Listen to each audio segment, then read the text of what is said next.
Good morning, everyone. It's Esther Herbert. I'm in for another video visit.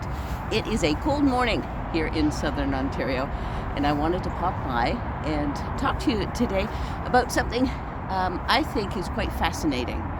I know that when people are in pain and they may be grieving, they're very, very sad about something, they've had a heartbreak of some sort, you know how you want to help.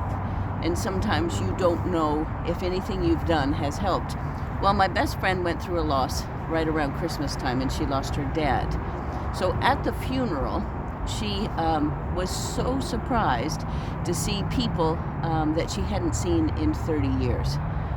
They were friends of her brother, and they came and just to make the effort and to sit down and chat with her and share some stories about her dad, obviously, and her brother, meant the absolute world to her. She said it was like somebody had reached in and had removed some of the pain, some of the sorrow, some of the grief that she was going through. Her family, it's a small family, but they came through in a big way for her prior to the funeral with the plans, and that helped ease her burden, take away some of that horrible feeling of despair. And I thought about this before I did this video today, and I thought, you know, it is an amazing thing what happens when we reach out to other people. We might be in a world of hurt ourselves, but when we take the time to say, hey, I'm here for you, or hi, I've come to your dad's funeral because I care about you, or I've helped you with the plans so that you didn't have to, or somebody's made a meal, or somebody's come by just to give you a hug. Those things are actually huge.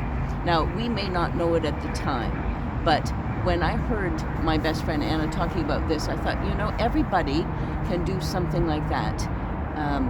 Maybe it's an awkward time when you think of funeral, but there's a note you could send, a card you could, shoot off, or you could pick up the phone and say a word or two, or maybe on their social media say how much you're thinking of them, praying for them, caring about them. And it is just absolutely mind-boggling how these type of things will help.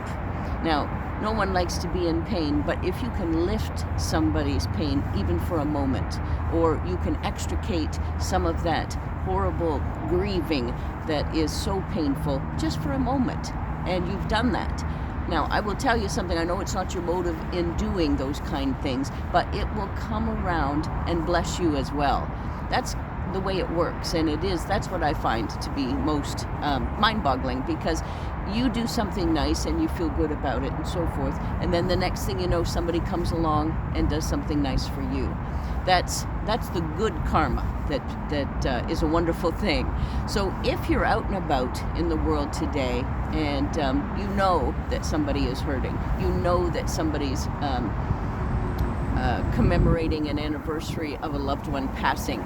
I know my dear friend Mike lost his mom on February 2nd, so he has many, many memories flooding in. So if you can write on his Facebook page, or if you can just send him a text, you know, those type of things, and it will come around and it'll bless you. I know with deaths in my family, people that reached out, you know, saved me, because I was in a world of hurt and despair, as my best friend was. And those things may not be what you consider to be big, but to the person that's receiving those thoughtful gestures, they're huge, and they make such a difference.